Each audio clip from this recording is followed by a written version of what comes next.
तू ही रे माझा मितवा या मालिकेच्या येणाऱ्या भागामध्ये जबरदस्त असा ट्विस्ट येणार आहे. तर प्रेक्षकांनो, इथे आता ईश्वरी बाळाला घेऊन गार्डनमध्ये गेलेली असते आणि तिथूनच वल्लरीच्या सांगण्यावरून बाळाला किडनॅप करण्यात आलेलं असतं. कर्णिकाला किडनॅप केल्यानंतर ईश्वरी पॅनिक होते, अर्णवला फोन करते. अर्णव ईश्वरी दोघेही बाळाला सगळीकडे शोधतात. बाळ काही सापडत नाही. पोलीस स्टेशनमध्ये जाऊन तक्रार नोंदवलेली असते. बाळाचा लवकरात लवकर शोध घ्यायला सांगितलेलं असतं. आणि तेव्हा प्रेक्षकांनो, इथे आता ईश्वरी आणि अर्णव दोघेजण घरी येतात. तेव्हा अंजली म्हणते की माझं बाळ कुठे आहे. तेव्हा बाळाला कुणीतरी किडनॅप केले असं समजल्यानंतर अंजलीला चक्कर येते. आणि त्यानंतर अंजली शुद्धीवरती येते आणि म्हणते की आत्ताच्या आत्ता जा आणि ईश्वरी माझ्या बाळाला सुखरूपरित्या माझ्याकडे घेऊन ये. जोपर्यंत माझं बाळ मिळत नाही तोपर्यंत या घरामध्ये तू पाऊल ठेवायचं नाही, असं आता ईश्वरीला अंजलीने सांगितल्यानंतर अंजली इथे आता ईश्वरीचा राग करते आणि ईश्वरी बाळाला शोधण्यासाठी घराबाहेर पडलेली असते. आणि तेव्हा अर्णव तिच्याबरोबर असतो. तो सुद्धा तिच्याबरोबर बाळाला शोधण्यासाठी गेलेला असतो. ईश्वरी म्हणते, अंजलीताई, जोपर्यंत मी बाळाला शोधून आणत नाही तोपर्यंत घरामध्ये मी अजिबात पाऊल ठेवणार नाही, असा शब्द मी तुम्हाला देते. आणि मग काय, इथे आता अर्णव ईश्वरी दोघेजण बाळाला शोधायला जातात. पण प्रेक्षकांनो, बाळ काही सापडायला तयार नसतं. पण इथे आता येणाऱ्या भागामध्ये रमाकांत काका अर्णव ईश्वरीच्या मदतीला देवासारखे धावून आलेले असतात. इथे आता येणाऱ्या भागामध्ये रमाकांत काका स्वतःच्या जीवाची बाजी लावत बाळाचा, कर्णिकाचा जीव वाचवतात. आणि त्यामुळे इथे आता अर्णव ईश्वरी या दोघांच्या मनामध्ये घर करतात. आणि त्याचबरोबर प्रेक्षकांनो, महत्त्वाची गोष्ट म्हणजे ज्या बाईने कर्णिकाला किडनॅप केलेलं असतं त्या बाईला रंगेहात पकडून इथे आता अर्णव ईश्वरीने पोलिसांच्या समोर उभं केलेलं असतं. आणि तेव्हा त्या बाईने वल्लरी पाटीलचं नाव घेतलेलं असतं की त्या बाईने आम्हाला इथे बाळाला किडनॅप करायला सांगितलं होतं. त्यामुळे इथे वल्लरीची लवकरच आता वाट लागणार असते. येणाऱ्या भागामध्ये कशा पद्धतीने या गोष्टी पुढे घडत जातात आपण सविस्तरपणे बघूया. प्रेक्षकांनो, इथे आता ईश्वरी पॅनिक होते, अर्णवला फोन करते. अर्णव धावत पळत तिच्याजवळ येतो. अर्णव म्हणत असतो, मी सिंदूर, कुठे होतीस तू? बाळाला कुठे घेतलं होतंस? ती सांगते, बाळाला मी इथे खेळवत होते. एक बाई आली, बाळाचं कौतुक केलं. मी तिला सांगितलं बाळाला हात लावू नका म्हणून, बाळाला इन्फेक्शन होईल. त्यानंतर बाळाला मी खेळवतच होते. एक आता माणूस तिकडून आला आणि तो चोर चोर असा ओरडायला लागला. त्याच्या हातामध्ये एक चेन होती. ती बाई म्हणाली की माझी चेन चोरली, म्हणून मी त्याला फक्त अडवलं आणि त्याच्याकडून ती चेन घेतली. पण तो बलूनवाला, तो माणूस आणि ती बाई तिघेजण मिळालेले होते. बाळाला किडनॅप करण्यासाठीच ते आले होते. खरं तर हे सगळं कुणीतरी मुद्दामून केले असं मला वाटतं. ईश्वरीला मामीवरती संशय आलेला असतो. घरातून ईश्वरी एकटीच बाहेर पडले हे कदाचित मामीला माहिती पडलं असेल. सकाळी ज्या पद्धतीने मामीला धमकी दिली आहे त्याचा वचपा काढण्यासाठी मामी हे कारस्थान नक्कीच करू शकतात, असा संशय इथे आता ईश्वरीला आलेला असतो.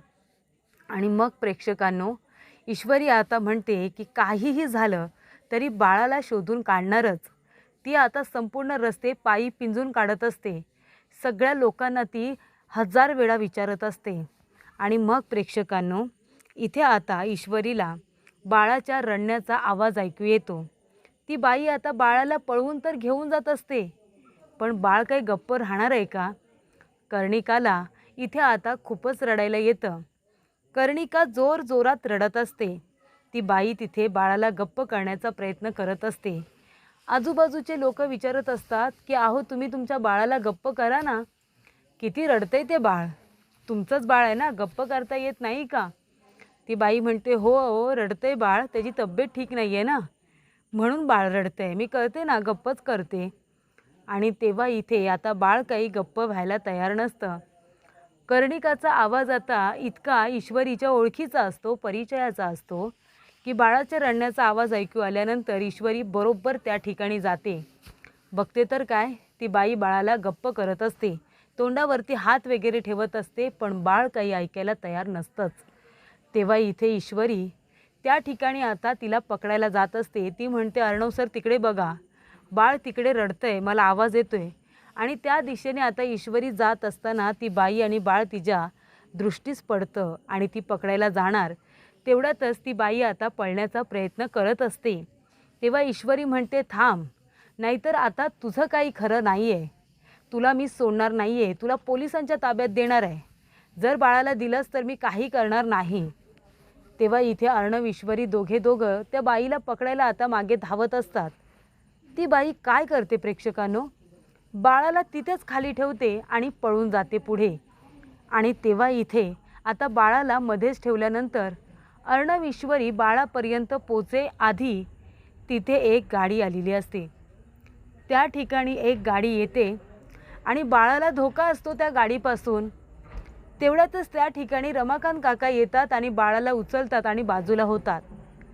बाळाला उचलून बाजूला होईपर्यंत ते सुद्धा आता डोक्यावरती पडलेले असतात, कारण त्यांचा पाय सटकतो. एकदम पटकन ते बाळाला उचलतात आणि बाजूला होत असताना त्यांच्या डोक्याला मार लागतो, पण ते बाळाला खाली पडू देत नाही. आणि तेव्हा अर्णव ईश्वरी दोघेजण धावत पळत तिथे जातात, त्यांच्या हातातून बाळाला घेतात आणि त्यांची विचारपूस करायला जाणार. रमाकांत काका त्या दोघांकडे बघतात. आता रमाकांत काका अर्णव ईश्वरीला ओळखत नाही, कारण जेव्हा त्यांनी घर सोडलेलं असतं त्यावेळेला अर्णव लहान असतो आणि ईश्वरीला तर बघितलेलंच नसतं. तेव्हा इथे आता अर्णव त्यांना ओळखतो, कारण अर्णवचे ते बाबा असतात. तेव्हा इथे अर्णवने ईश्वरी आणि त्याचबरोबर इथे बाळाला घेतल्यानंतर अर्णव त्यांना हात देतो आणि उठून उभं करतो. तेव्हा इथे अर्णव म्हणतो, थँक्स, बरं झालं तुम्ही बाळाला उचललंत.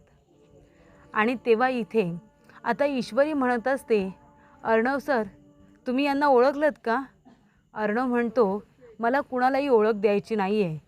ईश्वरी म्हणते, सर तुम्हाला मी सांगितलं आहे, जे घडलं होतं त्याच्यामध्ये कुणाची चुकी होती नव्हती हे आपल्याला कळेल, पण ते तुमचे बाबा आहेत, त्यांनी आपल्याला ओळखलेलं नाही आहे, कारण जेव्हा घर सोडलं तेव्हा तुम्ही लहान होतात, पण आपण तर त्यांना ओळखलं ना. तेव्हा इथे ईश्वरी म्हणते, बाबा तुमच्या डोक्याला लागले, तुम्ही चला माझ्याबरोबर, आपण हॉस्पिटलला जाऊया, मी तिथे पट्टी करून देते. तेव्हा बाबा म्हणतात, नाही नको, मी तुमच्या मदतीला आलो तेच खूप आहे, बाळाचा जीव तर वाचला ना. तेव्हा इथे आता अर्णव ईश्वरी दोघेजण बाळाला घेतात, रमाकांत काकांना घेतात आणि आता हॉस्पिटलमध्ये जातात. त्यांच्या डोक्याला पट्टी वगैरे करून घेतलेली असते. आणि तेव्हा प्रेक्षकांनो इथे आता ईश्वरीला बाळ मिळालेलं असतं, तिला खूप जास्त आनंद झालेला असतो. तेव्हा इथे ईश्वरी म्हणत असते की तुमचं नाव रमाकांत राजशिर्के आहे ना? ते म्हणतात, हो, तुम्हाला कसं माहीत? तेव्हा इथे ईश्वरी म्हणते, कारण हे अर्णव राजशिर्के आहेत, अर्णव रमाकांत राजशिर्के. त्यांच्या आईचं नाव सात्विका रमाकांत राजशिर्के आहे. त्यांना खूप आश्चर्य वाटतं, अर्णव माझा मुलगा इतका मोठा झाला आणि मी त्यांची बायको ईश्वरी अर्णव राजशिर्के. तेव्हा इथे ते आता दोघांनाही आशीर्वाद देतात आणि त्यामुळे ते म्हणतात की माफ करा, आता पुन्हा त्यांच्या समोर कधीच येणार नाही.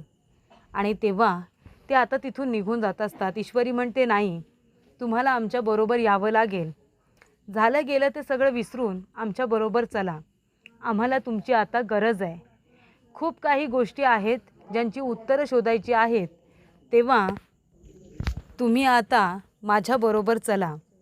अर्णव सर तुम्हीसुद्धा बोला ना त्यांना आपल्याबरोबर यायला. तेव्हा इथे रमाकांत काका आता नाही म्हणत असतात, पण अर्णव म्हणतो की चला आमच्याबरोबर, तुम्ही आल्यामुळे काही गोष्टी अजून क्लिअर होतील. आणि मग काय, अर्णव म्हणाल्यानंतर रमाकांत काका नाही म्हणत नाही, अर्णव बरोबर जायला तयार होतात. आणि मग जेव्हा ईश्वरी अर्णव हे आता तिघेही जण गाडीमध्ये बसत असतात ना, तेव्हा प्रेक्षकांनो ईश्वरीचं लक्ष जातं. ती बाई एका ठिकाणी आता लपून बसलेली असते आणि फोनवरती बोलत असते. ती बाई ईश्वरीच्या दृष्टीच पडते. तेव्हा ईश्वरी म्हणते की अर्णव सर, कर्णिकाला घ्या आणि तुम्ही तिघेजणं गाडीत बसा, मी आलेच. ईश्वरी आता डोक्यावरती पदर घेऊन त्या बाईच्या मागे जाऊन तिला धाडकन पकडते.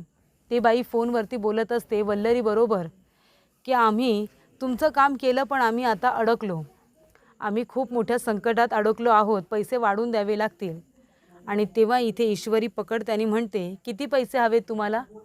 सांगा ना, बाळाला किडनॅप करण्याचे किती पैसे हवेत? हे सगळं तुम्हाला कुणी करायला सांगितलं? बरोबर कर्णिकालाच किडनॅप का केलं? हे सगळं मुद्दामून कुणीतरी करायला सांगितलं ना? नाव सांगा. ज्याने कुणी करायला सांगितले नाव सांगा. तेवढ्यातच इथे पोलीस आलेले असतात. ईश्वरी म्हणते, हिला पकडा, पकडा ह्या बाईला. आणि तेवढ्याच पोलीससुद्धा तिला पकडतात.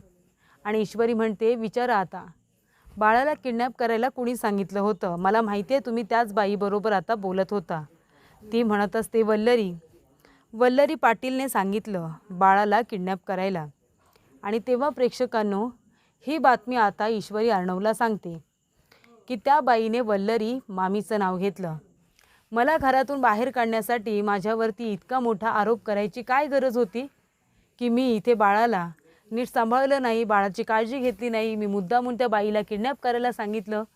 माझ्यावरती इतका मोठा आरोप केला ना मामीने. आता कळलं तुम्हाला हे सगळं कुणी करायला सांगितलं? आणि मग काय, इथे आता ईश्वरी, अर्णव, कर्णिका आणि रमाकांत सगळेजण आता घरी आलेले असतात. अंजली म्हणत असते, माझं बाळ, माझं बाळ. आणि बाळाला घेऊन ती लगेच जाते. तेव्हा इथे आता ईश्वरी म्हणत असते की मगाशी मामी म्हणाल्या की मी बाळाला मुद्दामून किडनॅप करायला सांगितलं असेल, कारण का मला राग काढायचा होता अंजलीवरती. त्याचबरोबर सगळ्यांना, घरातल्या लोकांना त्रास द्यायचा होता, म्हणून मी हे सगळं केलं, असं मामींचं म्हणणं होतं. पण खरं तर त्या बाईने मामीचंच नाव घेतलं. वल्लरी पाटीलने सांगितलं होतं बाळाला किडनॅप करायला, असं का? तेव्हा इथे आता सगळेजण म्हणतात, वल्लरी तू हे सांगितलं होतंस का? अर्णव म्हणतो, मामी त्या बाईने तुझं नाव का घेतलं?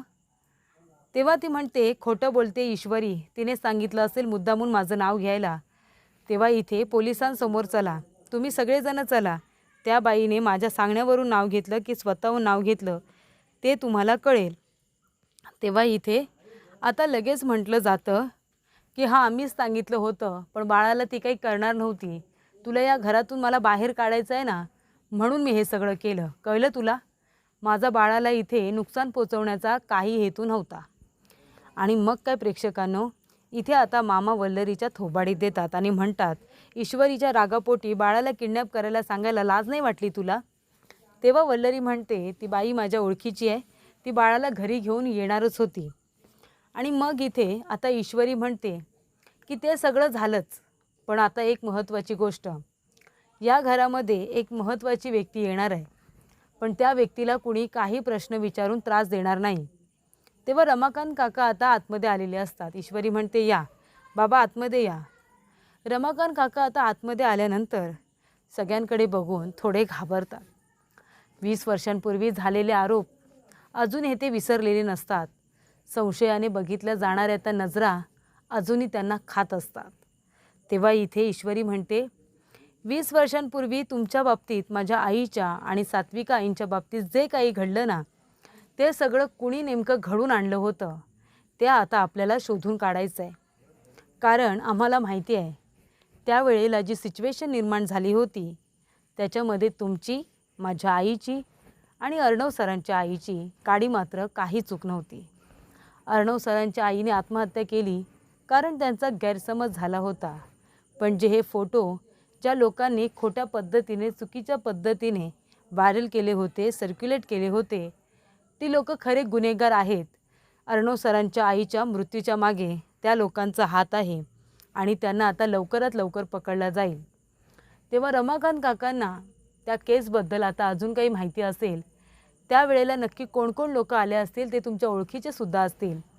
आपण आता सगळेजण मिळून त्या लोकांना शोधण्याचा प्रयत्न करणार आहोत आणि तुम्हाला, माझ्या आईला न्याय मिळवून देण्याचा प्रयत्न करणार आहोत. आणि त्यामुळेच सात्विका आईंच्या मनाला शांतता मिळेल असं ईश्वरी आता रमाकांत काकांना सांगत असते. आणि त्याचबरोबर सर्व घरातल्या लोकांना एक महत्त्वाची गोष्ट सांगते की जोपर्यंत सत्य समोर येत नाही, खरा गुन्हेगार समोर येत नाही, तोपर्यंत आपण रमाकांत काकांना कुठल्याही पद्धतीचे प्रश्न विचारणार नाही, त्यांना त्रास देणार नाही. कारण न कळतपणे का होईना, पण आज त्यांनी स्वतःच्या जीवाची बाजी लावून आपल्या कर्णिकाचा जीव वाचवलेला आहे. जी बाई किडनॅप करून जात होती, तिने कर्णिकाला रस्त्यामध्ये ठेवलं होतं आणि ती पळाली होती आम्हाला बघून. पण आम्ही जायच्या आधी काकांनी बाळाला वाचवलं. त्यामुळे नातीला वाचवल्यामुळे आम्ही त्यांना घरी पण घेऊन आलो आहेत आणि त्यांना एक संधीसुद्धा दिली आहे, ती तुम्ही पण द्या, असं ईश्वरी घरातल्या सर्व लोकांना मनापासून सांगते.